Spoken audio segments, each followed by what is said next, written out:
அனைவருக்கும் காலை வணக்கம். மோகன்குமார், தமிழ்நாடு முன்னேற்றக் கழகத்தின் நிறுவனத் தலைவர். இந்த வீடியோ பதிவு செய்கிறேன்.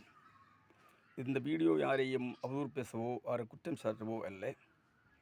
என்னவென்று கேட்டால், விஜய் கரூரில் நடத்திய மாநாடு கூட்டத்தில் 41 பேர் உயிர் வாங்கிய சம்பவத்தில் இன்றும்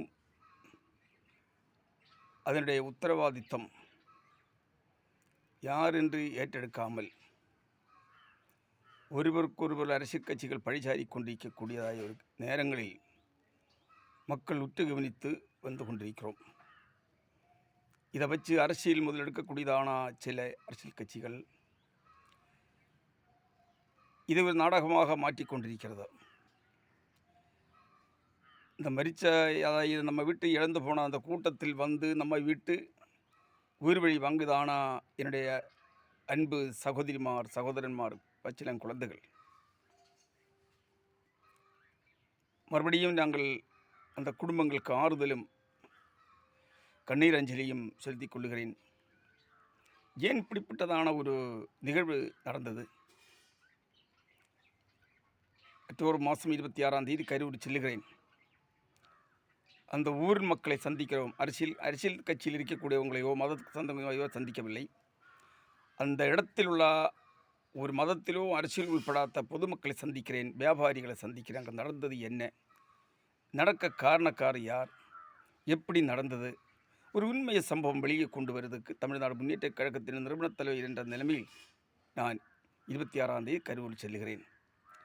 கரூரில் அந்த சுற்றுப்பயணத்தை முடித்து நேரே பாண்டிச்சேரியில் சென்று முதலமைச்சரை சந்திக்கிறேன். பாண்டிச்சேரியில் முதலமைச்சரை சந்திக்கிறேன்.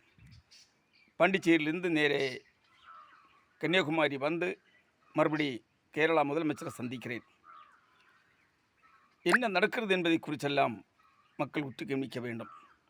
இதுபோல் எத்தனையோ சம்பவங்கள் நடந்திருக்கிறது. அந்த சம்பவத்தின் உத்தரவாதி யார் என்று அவங்களை ஏற்றுக்கொள்ள வேண்டும்.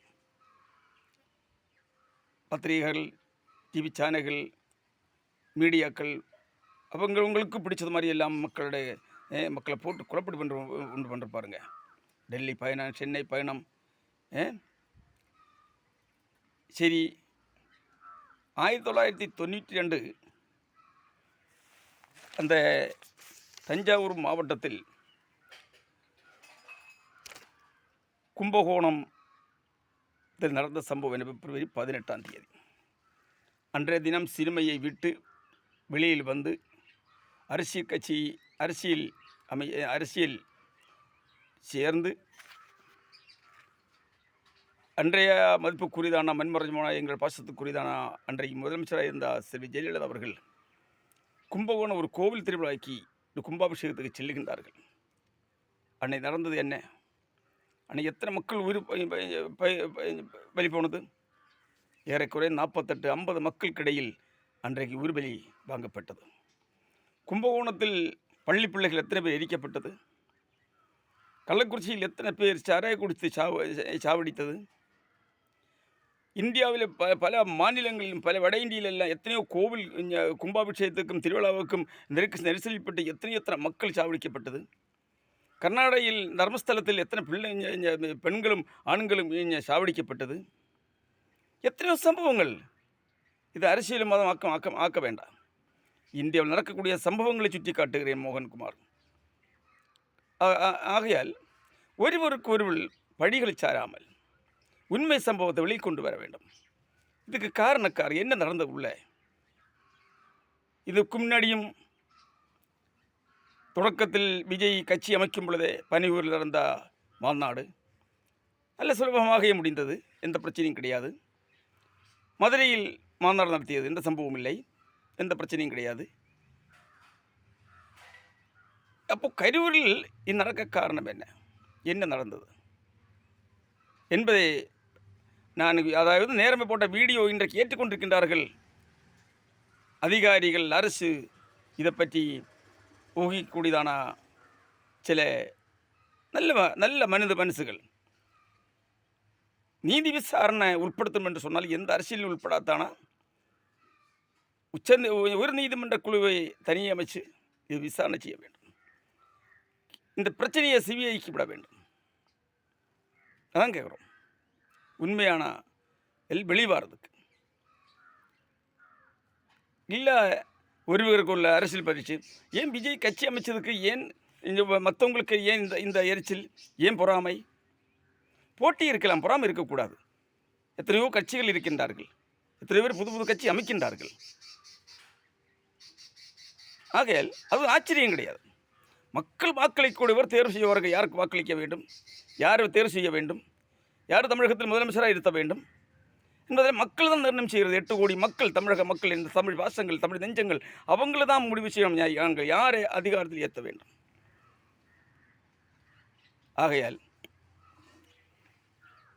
என்னுடைய நான் மதிக்கக்கூடியதானா, பாசத்துக்குரியதானா, எல்லா அரசியல் கட்சி தலைவர்களும் ஒத்துழைப்பும் ஆதரவும் கொடுத்து இந்த நீதி விசாரணையை உண்மையாக வெளிக்கொண்டு வர்றதுக்கு ஒத்துழைப்பும் ஆதரவும் கொடுக்க கேட்டு ஏராளம் சம்பவங்கள் பேச வேண்டியிருக்கிறது.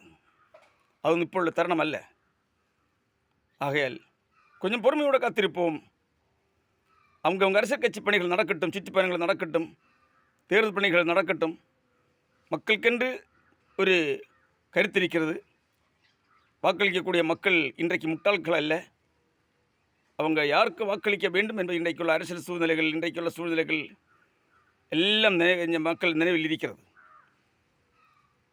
ஆகையால் மேற்கொண்டு இப்படிப்பட்ட சம்பவங்கள் நடக்காமல் அந்த கும்பகோணத்தில் அன்றைக்கு யாரையும் சஸ்பெண்ட் பண்ணவோ அவங்க மேலே ஏதாவது நடவடிக்கை எடுக்கவோ செய்யவில்லை.